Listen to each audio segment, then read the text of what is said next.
Creating legacy is the hottest topic in my life at the moment. But before I go into it, I just want to say welcome back. Welcome back to all of you who've been here with me since the beginnings. And welcome back to myself, to my own channel. It's been a while. I've been missing in action, all kinds of actions. And if you're new, welcome. My name is Maya, and I'm the Astrology Crone in the title of this channel somewhere. I don't know where you can see it, down, up, or and I talk life and astrology because I live astrologically and I make sense of the world astrologically, and it's really like the lived experience of it. So I speak from my personal experiences. I don't theorize as much, or rather, my theory is based on all of it based on my own lived experiences of astrological either transits and archetypes and my own chart, etc., etc. So if that sounds interesting, you might want to consider subscribing and sticking around. So, creating legacy. I'm 54. It's a question that comes naturally around that time. So I'm not surprised that I have been thinking about creating my legacy. In fact, as a moon in Capricorn, natally, and Saturn on the ascendant, first house, that's been something on my mind since I was little. I remember thinking I was going to write an autobiography, and I've been writing it like in my mind, and I even sat down on various occasions and also tried to do like a memoir that became a memoir and all that. Nothing has been completed, by the way. My point is that I have always been drawn to this idea: how am I going to leave something behind, what it is that's going to be, but also the format of it, right? And but I haven't never actually sat down to do that, like to dedicate myself to that project of my legacy, right? But as I grew older, as I'm getting older, as I'm in my 50s, since I've been in my 50s, I have been more actively doing things and approaching what I'm doing as a way of, this is going to be part of my legacy, more than ever before. And then there's been a next level of like awareness and how I'm looking at it, but also what I'm doing about it in the last couple of weeks, like that recent. So I want to talk to you about the experience first, and then I'm going to tell you about the astrology. Because astrologically, it's really interesting. There's going to be some tips there for transits, like how to work with transits, or just maybe how to work with transits. So specifically life-wise, this experience of creating legacy, the difference that I'm talking about, is that all of a sudden I just realized that, and it's not just even realized, but got really clear about what do I need to do, basically. And those steps are not fully flashed out because there are lots of them. But what I do know with clarity I have never had before is that the end result, if you like, and not in the sense of what it will be.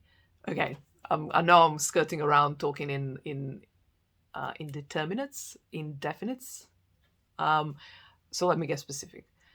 What I'm absolutely like never before clear that what I need to do is systemize, like organize my life. Now, I don't mean this in a sort of productivity sense, like, oh, let's get a planner, and none of that, although a planner will be absolutely essential.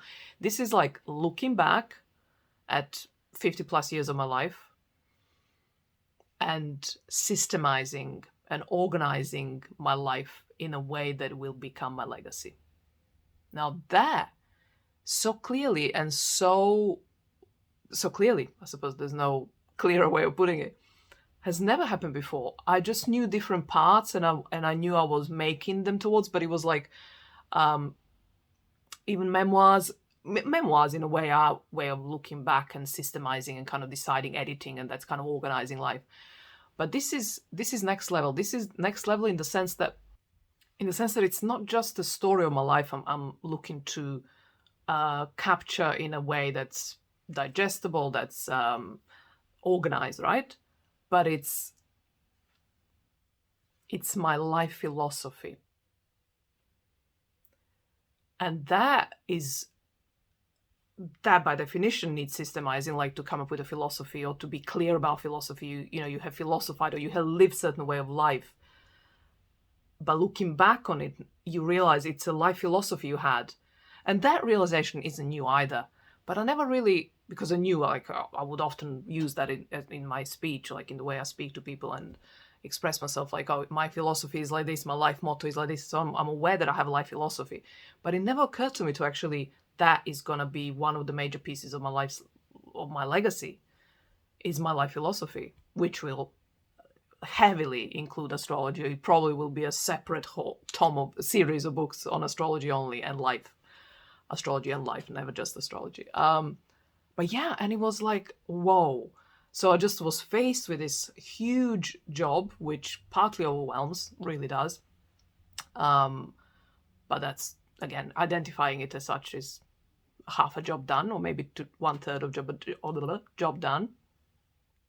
But it also feels like it's like I got a job, like a major, best job in the world that I could possibly have, which is to organize my life in that way, like looking back, and then like what I have lived is my gift, is my legacy. Now, how am I gonna present that?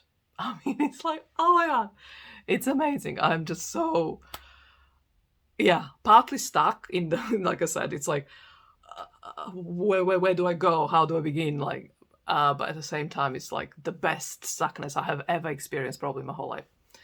So I'm determined not to have too long videos, at least this one after a long break. And yeah, so I'm gonna kind of keep it short. So this is the life, like where it hit me and what I've been feeling and experiencing and intensely diving into for the last, like I say, couple of weeks only.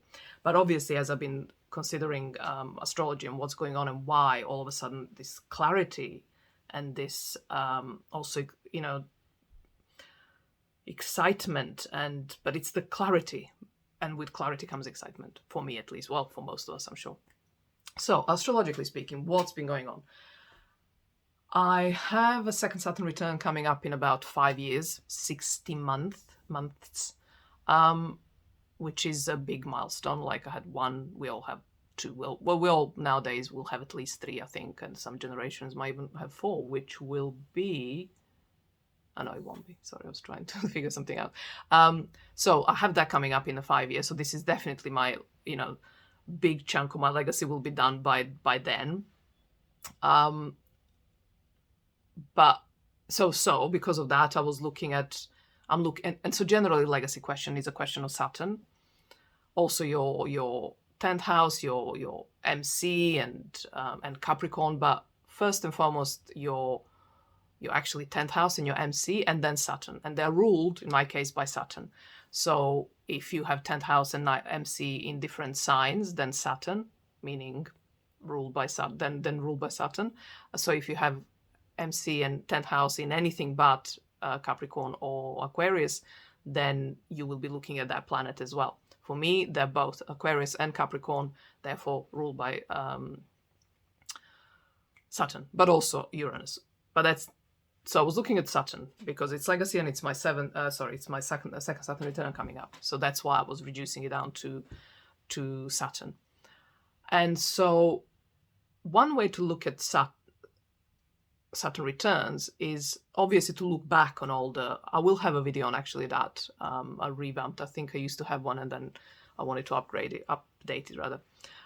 So one way to figure out what your Saturn return wants from you, what's the mandate for your soul, is to obviously look at what all the transits Saturn to Saturn, up until the point where you're kind of going, okay, what's happening like in the run up to your second Saturn or first Saturn return, right? So you look back at your first quarter square, your Saturn opposition in your second quarter, last quarter square. And in the meantime, in between, you can also look at trines and all the other sextiles if you want. But the squares and oppositions are the most important. However, being that it's Saturn, you have so many years, right? It's 30 or so years, or 28 to 30 years, it's the full cycle. So sometimes that can be, there's definitely themes, right, that are kind of happening, but the way I work with it is like, ultimately, I have looked obviously many times the full journey it's made since my last Saturn return, but really the most pressing things, the most alive now for me, are from the Saturn last quarter square. So I have Saturn at 0° Taurus.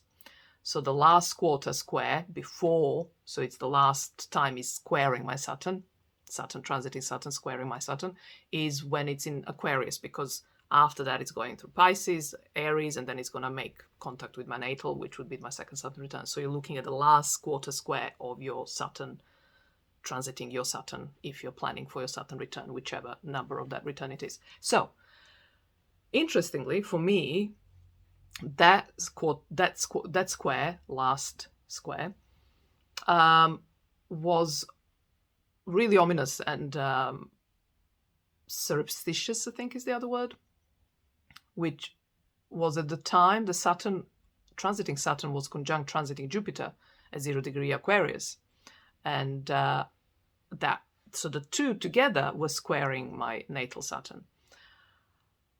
And so I've been obviously looking at the themes, and that's neither here nor there, not for this video. But Saturn is still in Pisces only, so there's, like I say, about 5 years before it's going to reach my my natal Saturn and make a second Saturn return. However, Jupiter has just 2 weeks ago, around that time, as I just said, conjunct my natal Saturn. When Jupiter entered Taurus just the other week, right, it conjunct my natal Saturn. So the tip for all of you out there, if you haven't already figured this out, and I haven't really had a transit like this, that, just haven't. That was so clearly that, like, it was, I couldn't put it down to anything else. So you had if there was a transiting conjunction of two or more transiting planets. So when we had a Pluto-Saturn conjunction in January 2020, then that may have done some kind of aspect, the tighter the better, to one of your natal planets. So then what you want to be doing is like looking at the faster planets the moment it reaches that natal planet of yours, right? That's the first message, the first goodies are coming your way. So for me, like I say, from that point, Jupiter has made contact with my Saturn and has delivered this everything I just shared with you 5 minutes ago. I mean, it's like I'm just like, wow.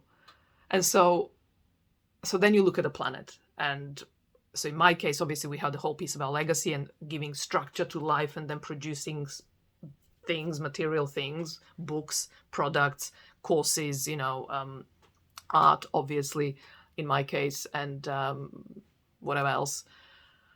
Oracle deck is one definite thing that's coming from me one day before I die. Might not even be for my second Saturn, but it's coming.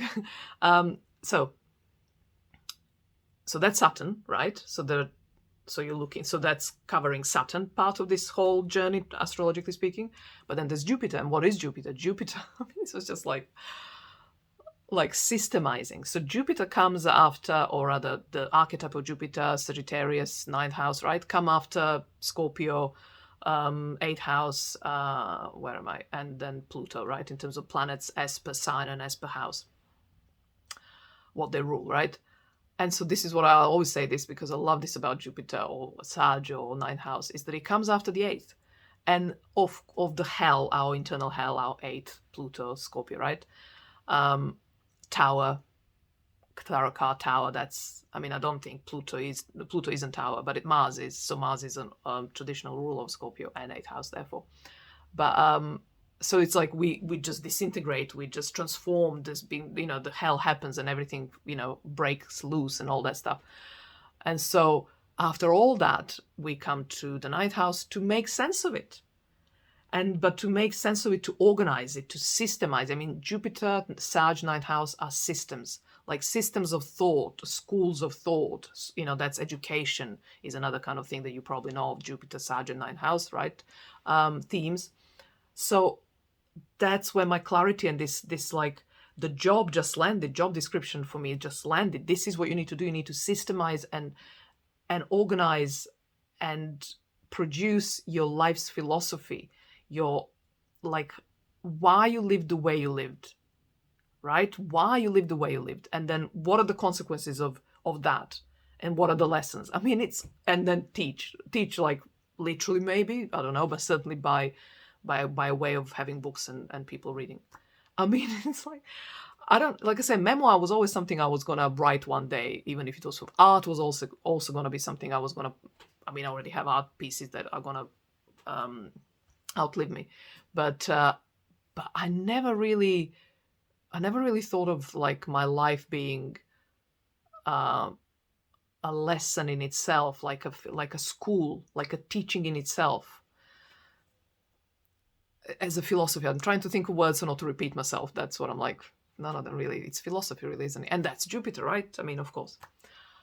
So that's it. 15 minutes, right? That's quite a long one, I think.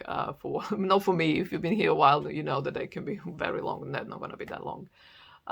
Okay, so that's it. Let me know what you think. Let me know if you had similar experiences with these kind of transits. Like I just described, like conjunction happens, transit in conjunction, doing something to your natal planet, and then the first of the two come and delivers a message, and it's relevant to that original, because this is all, so maybe I forgot the main piece, that happened in my 10th house. Saturn conjunct Jupiter and Aquarius were in my 10th house, and they were conjunct my MC in Capricorn. And so all of this piece about legacy, right? So that was, Saturn is like delivering a message about my legacy to my natal Saturn. So by the time it reaches it, I got stuff to show for, right? And like I said, then Jupiter comes first and goes, this is how you do it. This is what you want to really work on. This is the job.